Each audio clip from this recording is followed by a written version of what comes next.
അവർ പറഞ്ഞത്, അവർ ചെയ്തത് മെഡിക്കൽ സ്റ്റാൻഡേർഡ്സിന് നിരക്കാത്ത രീതിയിലാണ് അവർ മെഡിക്കൽ എക്വിപ്മെൻറ്റ് അവർ ഉപ്പാൻ്റെ മേത്ത് ചെയ്തത്. ഓക്കെ, അതിൽ കൂടുതൽ എനിക്ക് ഉപ്പാന്നല്ലാതെ എനിക്ക് ഒരു ബോഡി അങ്ങനെ പറയാൻ എനിക്ക് പറ്റൂല. അതുകൊണ്ട് ഞാൻ ഉപ്പാൻ്റെ മേത്ത് എന്ന് പറയുന്നത്. അവർ യൂസ് ചെയ്ത എക്വിപ്മെൻറ്റ് ഒരു mechanical compression device for the chest, അതാണ് അവർ യൂസ് ചെയ്തത്. അത് ഹാർട്ടിനെ കംപ്രസ് ചെയ്തിട്ട് ബ്ലഡ് സർക്കുലേഷൻ ഉണ്ടാക്കാന്നുള്ള ഒരു എക്വിപ്മെൻ്റാണ്. അത് യൂസ് ചെയ്യുന്നത് എന്തിനാന്ന് പറഞ്ഞാൽ, ഒരു പേഷ്യൻറ്റിൻ്റെ ഹാർട്ട് നിലച്ചു പോയാൽ അത് തിരിച്ച് വരുന്നത് വരെ ഒരു ടൈം കിട്ടാൻ വേണ്ടിയിട്ടാണ്. അപ്പോൾ യൂഷ്വലി അതൊരു 30 മിനിറ്റ്സ് വരെയൊക്കെ വെക്കാം. പിന്നെ അതിൽ കൂടുതൽ പോയാൽ മേ ബി 40 മിനിറ്റ്സ്. അത് കഴിഞ്ഞാൽ പിന്നെ സർവൈവൽ റേറ്റിന് ചാൻസ് ഇല്ല. ഓക്കെ, ഈ മെഷീനാണ് അവർ പറയുന്നത് അവർ 12 മണിക്കൂർ ഉപ്പാൻ്റെ ബോഡിയിൽ വെച്ചിരുന്നു. എന്നിട്ട് അതേ സമയത്ത് അവർ വെന്റിലേറ്റർ വിട്ടിരുന്നു. അപ്പോൾ ഈ വെന്റിലേറ്ററിനെ കൂടെ അവർ ഓക്സിജൻ അയക്കുന്നുണ്ട്. ഈ മെഷീൻ ഇങ്ങനെ വെച്ച് കഴിഞ്ഞാൽ ഉണ്ടാവാവുന്നതാണ് റിബ് ഫ്രാക്ചറൊക്കെ. അതൊക്കെ ഉണ്ടായിട്ടുണ്ടാവാം.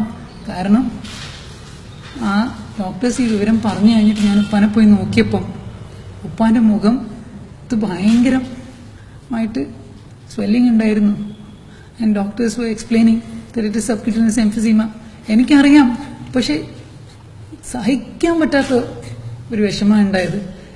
എനിക്കറിയാം ഉപ്പാനെ സപ്പോർട്ടേഴ്സ് എല്ലാവർക്കും അത് പെയിൻഫുൾ ആയിരുന്നു എന്ന്. അപ്പം ഇന്നലെ വരെ ഞാൻ ഒരുപാട് വേദനിച്ചു. എനിക്ക് ഉറങ്ങാൻ പറ്റുന്നില്ല ദുഃഖം കൊണ്ട്. ഇന്നലെ ആയപ്പോഴും എനിക്ക് ദുഃഖമല്ല, എനിക്ക് തോന്നുന്നത് എനിക്കൊരു ഡ്യൂട്ടി ഉണ്ടെന്നാണ്. കാരണം ഞാനൊരു മെഡിക്കൽ പ്രൊഫഷണലാണ്. എൻ്റെ ഫാദർ എന്നെ പഠിപ്പിച്ചിട്ടുള്ള എന്താന്ന് പറഞ്ഞാൽ, എൻ്റെ ഉപ്പ എന്നെ പഠിപ്പിച്ചിട്ടുള്ള എന്താന്ന് പറഞ്ഞാൽ, ഇൻജസ്റ്റിസ് കണ്ടാൽ I have to stand up for justice. I have to stand up. ഉപ്പയാണെങ്കിൽ ആർക്കും ഒരു അനീതിയോ അന്യായോ കണ്ട അപ്പം ശബ്ദം ഉയർത്ത് അതിനു വേണ്ടിയിട്ട്. ഉപ്പാന്റെ ശബ്ദമായിരുന്നു ഉപ്പാന്റെ ശക്തി അല്ലേ? പക്ഷെ എന്താ പറ്റിയത്? അന്ന് ഉപ്പാക്ക് പാർലമെന്റിൽ ഉപ്പ് കുഴഞ്ഞു വീണപ്പോ ഉപ്പാന്റെ ശബ്ദം നിലച്ചു പോയല്ലോ. അത് ആ കാരണം കൊണ്ടാണല്ലോ അവരിതൊക്കെ ചെയ്തത്. ഉപ്പക്ക് ശബ്ദമുണ്ടായിരുന്നെങ്കിൽ ഒരാൾക്കും ഇങ്ങനെ ചെയ്യാൻ പറ്റൂല. പിന്നെ എനിക്ക് വേറൊരു കാര്യം കൂടിയുണ്ട്. ഞാൻ ഒരു പത്തോളജിയിലാണ് ഞാൻ ടീച്ച് ചെയ്യുന്നതും, അതാണ് എൻ്റെ സ്പെഷ്യാലിറ്റി. പക്ഷെ എൻ്റെ വേറെ ഇതിന് പുറമെ എനിക്കൊരു സ്പെഷ്യാലിറ്റിയും കൂടി ഉണ്ട്, മെഡിക്കൽ എഡ്യൂക്കേഷൻ. അതിൽ എൻ്റെ area of interest professionalism, medical ethics, ഇതൊക്കെ ഞാൻ മെഡിക്കൽ സ്റ്റുഡൻസിനെ പഠിപ്പിക്കുകയാണ്. അപ്പോൾ എന്നും വാദോരാതെ ഞാൻ സംസാരിക്കുന്നുണ്ട് മെഡിക്കൽ സ്റ്റുഡൻസ് എങ്ങനെ പെരുമാറണം, ഏതാണ് കറക്റ്റ്, ഏതാണ് തെറ്റെന്ന്. എൻ്റെ മുമ്പിൽ ഞാൻ കാണാണ് അവിടെ ഏറ്റവും അൺഎത്തിക്കലായിട്ടുള്ള, ഈവൻ ക്രൂവൽ അസോൾട്ട്, അതാണ് ഞാൻ കാണുന്നത്. അത് കണ്ടപ്പം അപ്പോൾ എനിക്ക് ഇതിനും ഞാൻ എന്താ ചെയ്യേണ്ടത്? എനിക്കൊരു കാര്യമേ ഉള്ളൂ. RML ഹോസ്പിറ്റലിൻ്റെ അടുത്ത് ഒരു ചോദ്യമേ ഉള്ളൂ. എന്തിനു വേണ്ടി ഇത് ചെയ്തു? ഓരോ സ്റ്റെപ്പും അവരെന്തിനു വേണ്ടി ഇത്ര മണിക്കൂർ, ആ മെഷീനിൽ ലൂക്കാസ് എന്ന പേരുണ്ട്, ഓട്ടോപൾസ് എന്ന പേരുണ്ട്, ആ മെഷീനിൽ എന്തിന് ഇത്ര മണിക്കൂർ ഇട്ടു? അവർ എവിടുന്നാണ് അവർ ഈ ജഡ്ജ്മെന്റ് എടുത്തത്?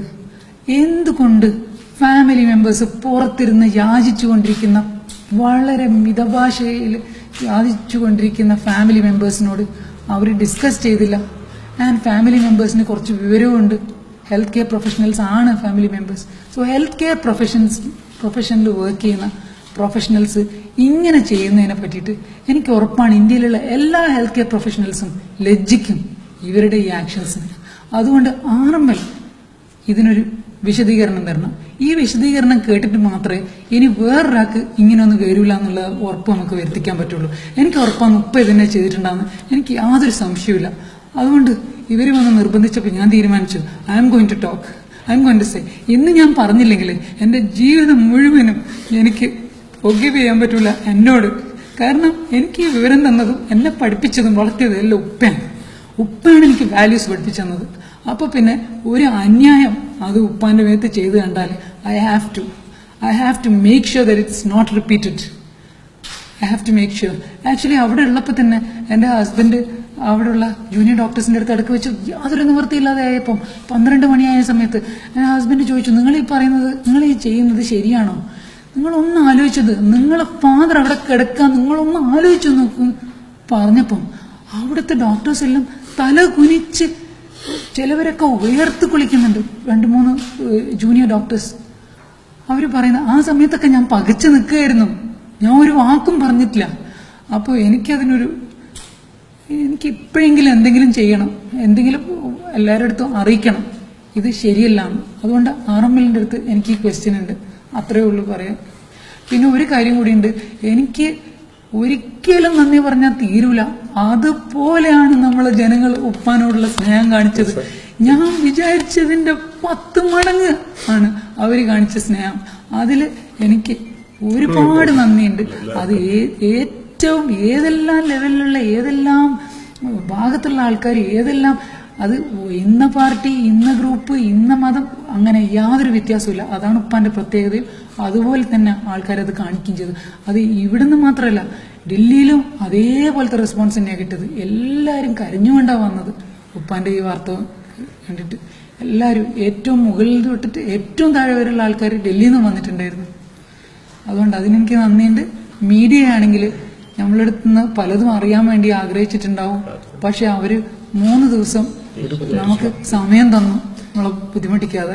ഇന്നാണ് അവർ ചോദിക്കാൻ തുടങ്ങിയത്. ഒരുപാട് ചോദിക്കാൻ തുടങ്ങിയപ്പം എനിക്ക് തോന്നി ഉപ്പ ചെയ്യുമായിരുന്നു എന്താന്ന് വെച്ചാൽ ഞാനും ചെയ്യണമെന്ന്. അപ്പം അത്രയേ ഉള്ളൂ എനിക്ക് പറയാൻ.